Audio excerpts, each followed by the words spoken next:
Kraken Up, the Carpy's podcast, where we talk everything Carpies. Here's your host, Derek Carpoletti. Welcome to Kraken Up. My name is Derek Carpoletti. This is episode number 8 of the Kraken Up podcast, presented by Carpies. And we have a pretty special guest this week, Mr. Woah Nellie. What's going on, Daniel? What is going on? Just sitting in Woah Nellie headquarters, getting ready for the race weekend. Yeah, you have to be like one of the hardest working guys in the sport, I'd have to imagine. To piggyback off of that, I've only done one other interview. I think because of that, there's a guy, Tony Caluza, who's, a great guy in our sport, and he hunted me down all over the country. And I'm not lying, all over the country. We were in Pittsburgh, down at Lernerville, and he's trying to get me to do interviews. And I'm like, I gotta run I think it was the big sprint car show we went to last year. And we were at the Dome in St. Louis, and I'm all running all over doing all my, media stuff. So he finally got me this year. He finally got me, and I guess that opened the forbidden door for the Woah Nellie appearances on shows. Yeah, I've been knocking on that door for, 3-4 weeks now, trying to get you on? 3-4 weeks, he only worked on me for about 3 years, so it made it a little bit easier for you guys. So you I see online, you're traveling at least 3-4 days a week, shooting photos all over the place. You're not sticking to like your local tracks. You're traveling. Like you said, you've been to the Dome. What are some of the unique places you've been? All over is unique, man. There is no one racetrack that is similar, and I think that's what, when I first started, that's what kind of drew me to it, because just a little bit about, kind of getting back into, how I got back into how this all started. I started traveling all over when I first got back into the sport, and I saw all these cool places, and there really wasn't many photographers in the area, and I was, falling in love with photography. So a couple places that I think are unique, just to kind of shout out, there's this place called Greater Cumberland Speedway in Maryland that I've only been to once. When I was with the ULMS, they had a tour stop there when I was doing photos for them. And it's in this big valley down in Maryland, and there's like this big rock face in the back, and it's this big, like 5/8, almost a mile long track, right? It's got a bridge over turn 1 that you can stand over and take photos, and it's I think one of the most unique places. But yeah, we've been all over. I think 5-6 states that I've been to for racing, and it's absolutely kind of bonkers what this has all turned into. So where do you get your passion for the sport? I mean, I know you do photography for other things as well, but predominantly it seems like racing is your main focus. Like what intrigued you and like what drives you? I mean, obviously a good majority of it has to be just for the love of it. It really is for the love of it. If we were doing this for the money, we would have quit a long time ago.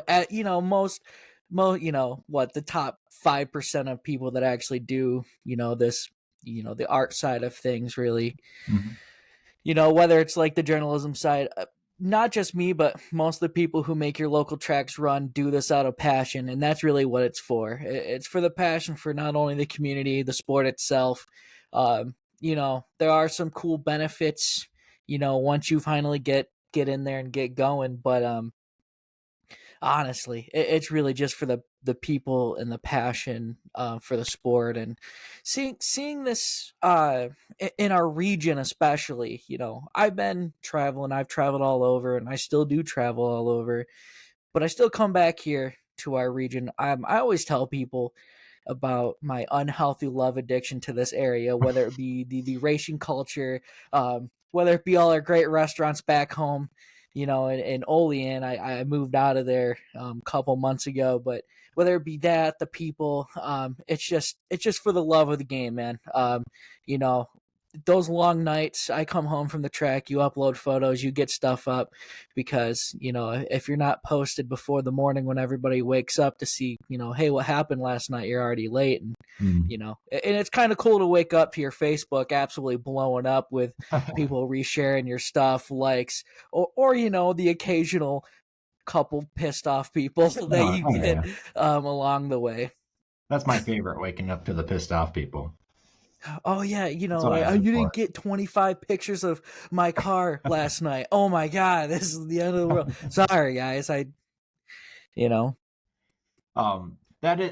that's one thing that most, when you come up in conversation with other people I talk to, just in general, I mean, we talk to a lot of drivers and teams and companies and stuff in the racing world, and the main thing people say about you is your passion is unmatched, like just for the hobby, or not the hobby, the sport, like what you put into it, what you give back to it, just clearly fueled by passion. But you said you moved. Where do you move to? I'm out of Woah Nellie headquarters. 2.0 is out of Jamestown. Well, it's 3.0 now. Yeah. 3.0, 4.0, something like that. We're out of Jamestown now. We're a lot closer to one of our many home tracks. So Saturday nights are a little bit shorter for me, being 12 minutes away from the track. Nice. How you liking that? Well, I will say the one thing is my comfort food is all in Olean still, so we're still trying to figure our way out. I'm a big boy, I gotta eat, so that's probably like number 2. Racing's number 1, food's number 2 in my life. So I'm glad to be back tomorrow, actually being able to go back home and get some good food again. Yeah. So where did you get the name Woah Nellie? I'd imagine there's something intriguing about that.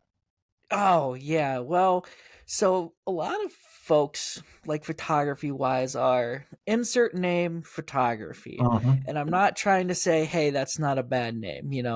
There's my buddy Derek, it's Derek Bobic photos, or, this, that, or the other thing. And I just was like, man, we really need... Like, if we're going to start doing this and we really want this to blow up, it needs to be a brand, right? Mm-hmm.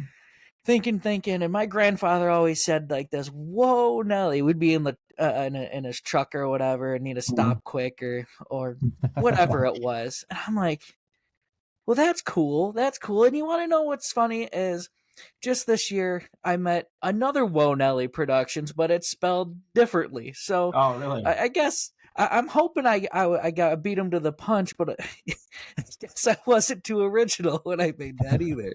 Well, you'll find out if you beat him to the punch if you don't get a cease and desist in the next few weeks. We haven't got there quite yet, though. So, amongst all your traveling that you do, you have to have had some pretty cool road stories. Anything unique happen? Other than that time that deer smoked your car.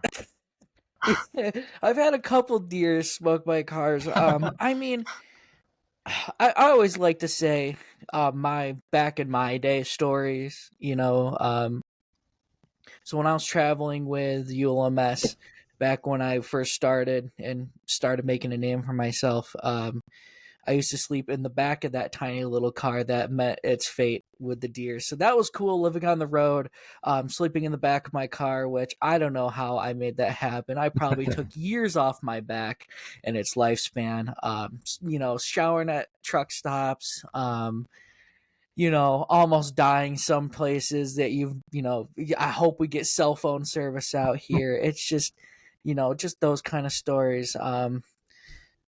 It's just... in meeting, some of the coolest people. I will say, total culture shock to some of these places that I guess this kind of involves. This is like when you go down to some places down south, that like Tyler County, for example. And this is not me, again, not hating on Tyler County or anything. I love the place. I love the people. But when I heard some of their accents down there, I was like, oh, okay, so this is a real thing down here, man. Like these guys and those guys are hardcore about their racing. They actually they show up and sit in the corners at Tyler County. It's a real kind of dusty race surface, but it's still really good. And they show up with bandanas and like face shields to be able to watch the races. It's one of the coolest places to see stuff. So, not anything super wild like getting stranded in the middle of nowhere or not quite yet. But almost getting ran over a couple times, whether it be at State Line, the viral TikTok video that we had, or Redneck Race Chasers had out. But that wasn't my first close call. That was kind of just like it's on video, so everybody's like, ah ha ha ha, he didn't die. That's why it's funny. Yeah, let's go back to that. So, you guys had us do your new 5-year logo, and it incorporates the modified Chasing You in cartoon form. I have not actually seen the video. Can you give us kind of a run through of what actually happened? Okay. Well, so at State Line, I've been shooting there for like 3 years, so I kind of expect just about anything to happen. But Kyle Bedell, and who has tried to get me before, and he's a funny guy about that. I have another funny story about that here in a moment, but him and Jason, I think it was Jason Janko, were racing down the front stretch, and they kind of, collided. Jason got away from it, but Kyle Bedell came through the infield. Now, this is where the video really picks up, because he comes through the infield, and I'm standing, across the racetrack a ways, and I'm watching this happen. I don't think I think I have 2 or 3 photos, but then I'm like watching this happen, because here comes Kyle Bedell sliding through the infield, and I'm like, okay, he's going to get on the brakes. He's going to stop before he gets to me, because he's a mighty far length away. And I mean, they're not slow. They're super late models. They're not slow. But like, he's coming. And then all of a sudden I'm like, oh, the letters on his tires aren't spinning anymore. I'm like, oh, he is fully he's fully got his brakes on. And I start running, and I start out slow because I'm trying to figure out where he's going to go, because his tires are stopped. So like, he's going wherever this wet infield is, and he slides by me, and I kind of turn on the jets. And let me tell you, people still bring that up to me every time I walk into a racetrack. They're always just like, oh, NFL Combine. Oh, no. He's like, I want to see your 40-yard dash. That's awesome. So you're a busy guy, but you also started up an iRacing series that I hear nothing but excitement about. I know Leland Ayers is totally into it, starting fan clubs. And how and why did you start that, and how do you fit that into your already busy schedule? Well, so we started it at the end of winter and into spring. I kind of have this like on again, off again relationship with iRacing, just as how busy I am. But we fit it into our schedules, and we race Tuesdays, and we fell in love with running these things called the Pro 4 trucks, or as they're known from a T-shirt, the jumpy trucks, which that's what they really are. They're meant to go off-road, over jumps, road courses, those kind of things, rally courses, those type of courses. But we run them on all 4 disciplines, which makes it really interesting, when we have drivers from all different disciplines show up. There's actually a kid that actually races UTVs out at like Crandon, who runs with us. We have a lot of local short track, dirt track guys that run with us, and we also have some media guys that run with us that are really. So we have this like cool mix of, we have asphalt short track guys, dirt track guys who actually iRace and actually race these jumpy trucks. And it just kind of works. Tuesdays is kind of like my day to myself, and I spend it iRacing, and some select Thursday nights we do that too. So who are some of the notable stars? I know Zane's in there, Isidore's in there.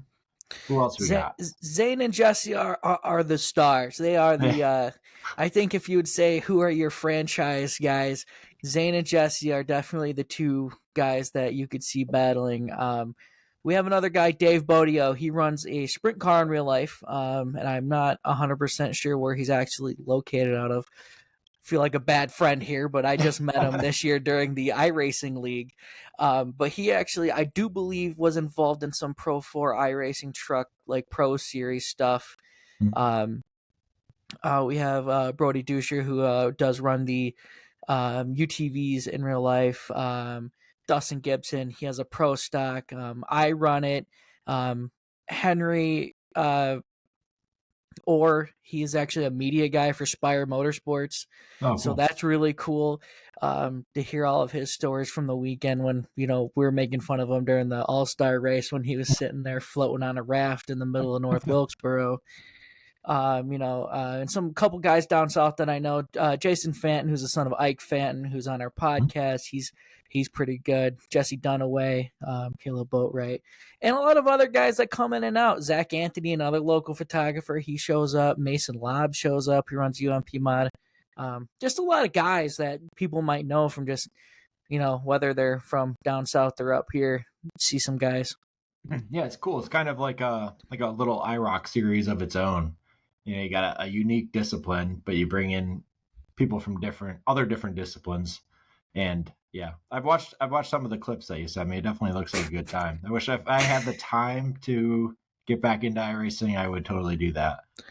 I went through a rough spell with that. My buddy talked me into getting iRacing, and I really didn't have time to be doing it. But I was single at the time, so I tried to cram it in there. And he first thing he did was he tried to talk me into joining this league. And this league was all too official for the time that I had available. And it started ruining my life. They had practice days, like full qualifying, full happy hours, the full length races. Yeah, I made it about 6 weeks in before I was like, I have to choose keeping my business going or doing this iRacing thing. And running 32nd every week wasn't all that fun either for me. So yeah, it does get addicting. Yeah. I tell you what, I'm about like milk toast when I run with some of these guys. I don't know how. What was it, 2 weeks ago when I finished top 3, and I have no idea how I just came on so strong at the end, because some of these guys, Zane, who ended up winning, some of these guys I feel like are like robots. You really learn how good these guys are in real life, where, Zane might not win every single week at our local tracks, but he can still put down the same lap over and over and over and over again, Yeah. Zane's interesting. In the few years I've known him, he's the most mellow guy I think I've ever met. It's hard to get like excitement out of him. So I would imagine that plays a big role into his consistency and just being smooth and not getting like overworked in the car or like frustrated and making mistakes. So I'd imagine that goes a pretty far way. Yeah, honestly, I've only seen him upset at one person since starting this whole thing. So Was that and last you want to week? know what? No. Oh. And you want to know what the funny part about it is like he'll like say like one thing and everybody just goes, "Whoa, Zane! Oh my God, he actually said something," because he doesn't talk too much, No. And then you have on the other side the guy that's running, most weeks right beside him, Jesse, who's cutting WWE like promos on the broadcast and just being the biggest smack talkers on the face of the planet. Oh man, that's awesome. So the big thing we got is the Woah Nellie 5th anniversary race coming up at McKee. Whew. And I think we were talking last year when we put together the Woah Nellie 25, which for everybody who doesn't know, and I think I said it on our podcast, without Carpies, that whole shindig would not have happened. Just so we are all aware, Derek and his crew over there were the piece of the puzzle that got the ball rolling basically down the hill. Like, we got it up, we did the heavy lift and got everything going. And again, thankful for Beyond Belief with Carpies, and glad you guys are back on again for the second annual one. So this time we have a lot more like steam and a lot more buzz about a Woah Nellie race. Not only because it's the 5th anniversary race and a lot of guys want to either support me or, hey, there's a big mod race in town. We don't get those very often. Yep. Just because, out here we just don't have anything like that. I don't know how else to explain it other than we get a couple times a year when they get to be the stars of the night, and then all the other times people are trying to head to their cars because they're after the super late models, or they're before, or and that's kind of like the whole big thing behind my races, right? I want the mod show to be the show. I want people like they were at Freedom. And I don't know if I've said this story. People were coming up to me who knew that was our deal, and I don't know how much of it that you caught, because I know you were walking around the pits and talked to Steve Rex and such. Yeah.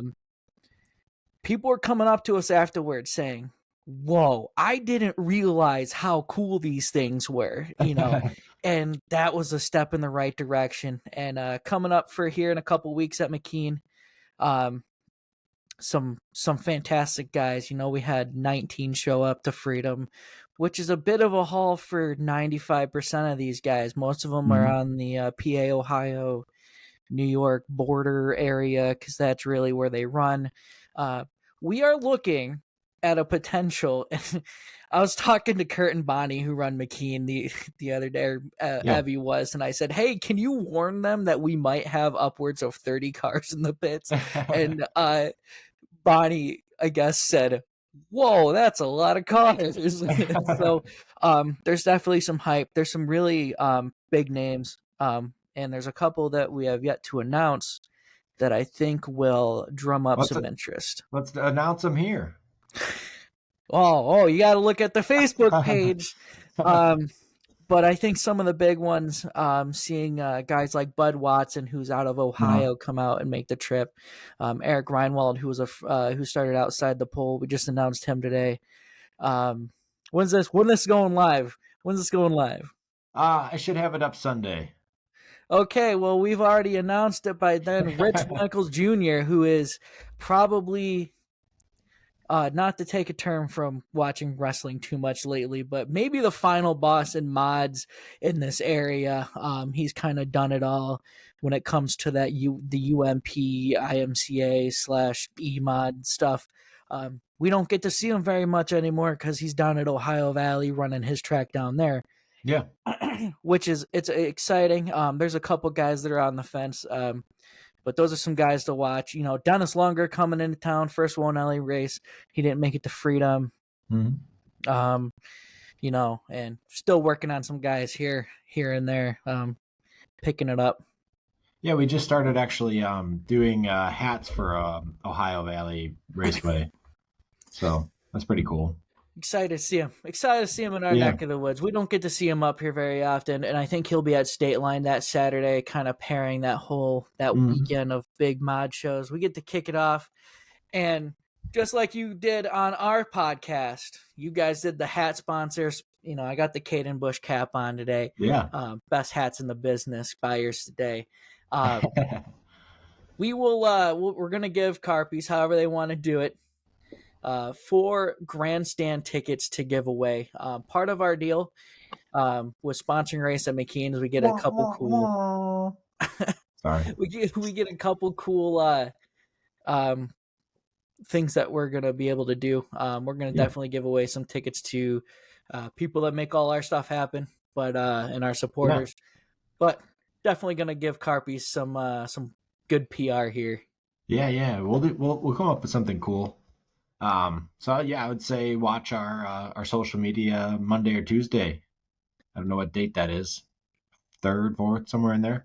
We'll have a good contest. I have a couple cool ideas up my sleeve. I'll run by you after this, but I'm excited for the race for a couple reasons. One, I get to see my friend Steve Rex, which I don't get to see very often. Hopefully get to have some blue moons. That's our whole text conversation, if you didn't know. It's just he sends me a picture of a blue moon, then I send him a picture of a blue moon, And then a week later, that same thing happens again. We don't really ever say words. It's just pictures and beers. But last year, I actually missed half of the event. We ended up getting there, and I assumed I might have missed a couple of the qualifiers. And we walked in, we found Steve and Darcy, and they're like, "Oh yeah, we're rolling out for the mains." I'm like, "Well, shit, when did this thing start?"